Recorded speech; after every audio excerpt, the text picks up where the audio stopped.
नमस्कार, आप देख रहे हैं पॉलिटिकल आइडिया और मैं हूं प्रदीप कुमार। मित्रों, लगातार जो बिहार में महागठबंधन है जिसका नेतृत्व तेजस्वी यादव करते हैं, उसी गठबंधन में राहुल गांधी की कांग्रेस पार्टी है। तो इस गठबंधन पर लगातार परिवारवाद का आरोप लगता है।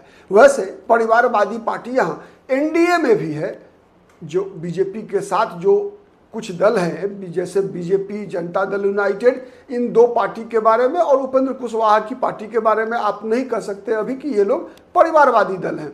वैसे नीतीश कुमार के पुत्र के भी आने की बात हो रही है।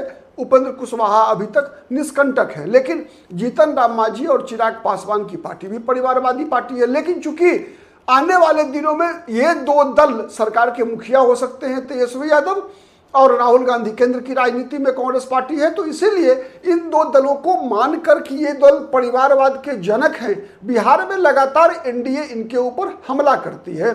चाहे वो भारतीय जनता पार्टी हो, चाहे वो नीतीश कुमार हो के जनता दल यूनाइटेड हो, लगातार लालू यादव की पार्टी और कांग्रेस पार्टी पर परिवारवादी होने का आरोप लगाते हैं और ये चुनाव में भारी पड़ता रहा है। लेकिन इस बार तेजस्वी यादव को और राहुल गांधी को, दोनों को एक ऐसा मुद्दा मिल गया नीतीश कुमार के कारण जो मुझे लगता है परिवारवाद पर भारी पड़ने वाला है, या फिर कहीं ना कहीं परिवारवाद के मुद्दे पर बोलने के लायक तो नहीं रहे हैं एनडीए के लोग। ये बात तो स्पष्ट है। जिस प्रकार से दामाद आयोग का गठन किया गया है एनडीए की सरकार के द्वारा, अब ये सरकार चुनाव के समय में इस प्रकार की गलती एनडीए ने क्यों की, इसका जवाब तो एनडीए के प्रवक्ता ही दे सकते हैं, जनता दल यूनाइटेड और भारतीय जनता पार्टी के बड़े नेता ही दे सकते हैं कि क्यों आयोगों का गठन करना, पुनर्गठन करना सरकार का विशेषाधिकार है,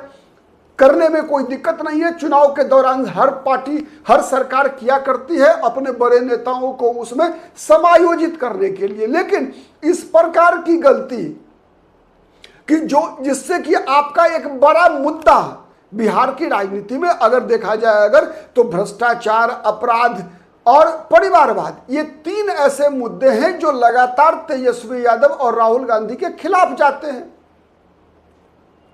और आज उन मुद्दों पे ही खतरा उत्पन्न कर लिया एनडीए ने, जिस प्रकार से आयोगों का गठन किया गया है उस कारण से, न कि आयोग के गठन करने के कारण। आयोग का जो गठन हुआ उसमें चिराग पासवान के बहनोई, मतलब रामविलास पासवान के दामाद मृणाल पासवान को वहां एससी आयोग का अध्यक्ष बना दिया गया। जीतन राम मांझी जो बिहार के पूर्व मुख्यमंत्री रहे हैं, हिंदुस्तानी अवामी मोर्चा के राष्ट्रीय संयोजक हैं, सबसे बड़े नेता हैं, संरक्षक हैं, उनके दामाद देवेंद्र मांझी को उसका उपाध्यक्ष बना दिया गया। अशोक चौधरी जो जनता दल यूनाइटेड के बड़े नेता हैं, दलित चेहरा है आरजेडी के, जनता दल यूनाइटेड के, उनके दामाद सायन कुणाल को बिहार राज्य धार्मिक न्यास बोर्ड का अध्यक्ष बना दिया गया है। तो ये इस प्रकार से, जिस प्रकार से माने इन आयोगों में लोगों को समायोजित किया गया, तो तेजस्वी यादव ने सही कहा कि दामाद आयोगों का गठन किया गया है। और जब दामाद आयोग पर तेजस्वी यादव और राहुल गांधी हमला करेंगे एनडीए पर, तो एनडीए के पास बचाव के लिए मुद्दा क्या होगा? केवल थेथरा ही होगा, तर्क तो होगा नहीं।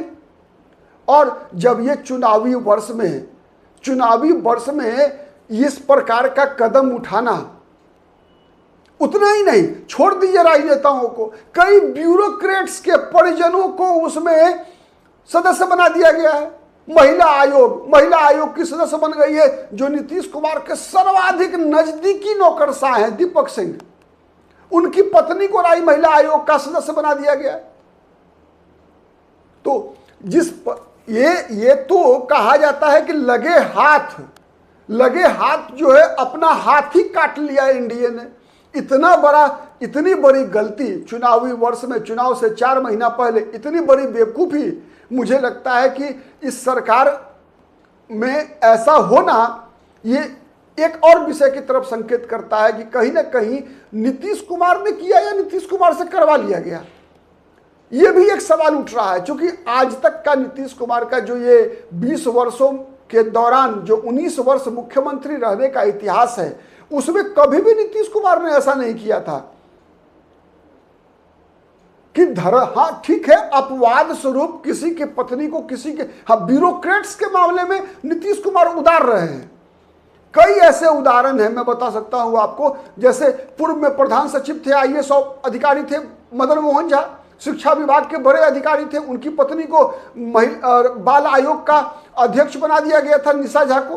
तो ऐसे कई आईएएस बने नौकरशाह के परिजनों को नीतीश कुमार आगे बढ़ाने में लगे रहे हैं, ये बात है। लेकिन राजनेताओं को, एक तो केवल बच गए बेचारे उपेंद्र कुशवाहा कि उनके किसी परिजन को जो है किसी भी आयोग में समायोजित नहीं किया गया है, रखा नहीं गया। तो जितने भी एक तरह से बड़े नेता थे, सबके किसी न किसी के परिजन को जो है कहीं ना कहीं सेट कर दिया गया है, और सबसे ज्यादा दामादों को। तो जिस प्रकार से ये सेट किया, तो जो परिस्थिति है, उस परिस्थिति में चुनाव के दौरान कहीं ना कहीं तेजस्वी यादव को एक एक्स्ट्रा एडवांटेज मिला है, राहुल गांधी को एक एक्स्ट्रा एडवांटेज, बेनिफिट मिला है। और ये बेनिफिट दिया है नीतीश कुमार की सरकार ने। अपनी गलती से चुनाव, अगर यही चीजें अगर साल भर पहले हुई रहती, 1.5 साल पहले हुई रहती, तो लोग भूल गए होते। दामाद आयोग को कोई याद नहीं करता, और शायद तेजस्वी यादव भी इसको मुद्दा नहीं बनाते।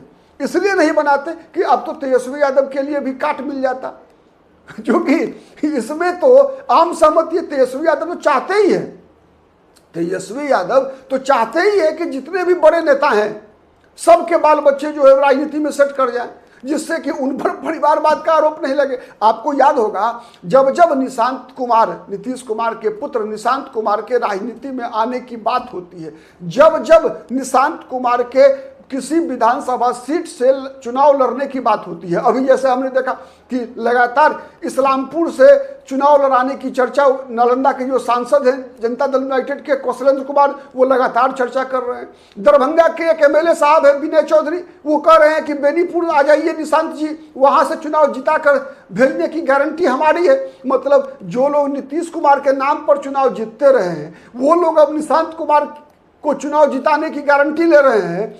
ठीक है, तो ये और उसका सबसे ज्यादा स्वागत कौन कर रहे हैं? तेजस्वी यादव कर रहे हैं। क्यों कर रहे हैं? कारण यही है कि तब तेजस्वी यादव पर यह परिवारवाद का आरोप चस्पा नहीं होगा।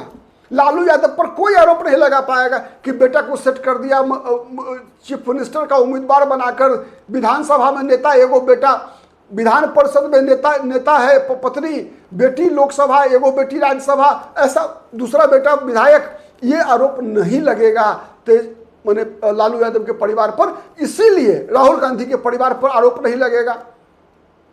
ठीक है, कि भाई बहन दोनों लोकसभा में है, मम्मी जो है वो यूपीए की चेयरपर्सन है। ठीक है, दामाद जी उनके, पहले तो दामाद जी का मतलब यही होता था रॉबर्ट वाड्रा, नहीं पहले जो है ये मैंने लोग बोलते थे 2G 3G 4G दामाद जी। ठीक है, तो ये आरोप लगता था रॉबर्ट वाड्रा पर। अब ये आरोप बिहार में एनडीए के नेताओं पर लग रहा है, और इससे सबसे ज्यादा खुश अगर कोई है तो राहुल गांधी और तेजस्वी यादव। आज के लिए इतना ही, बहुत बहुत धन्यवाद, नमस्कार, जय हिंद, जय भारत।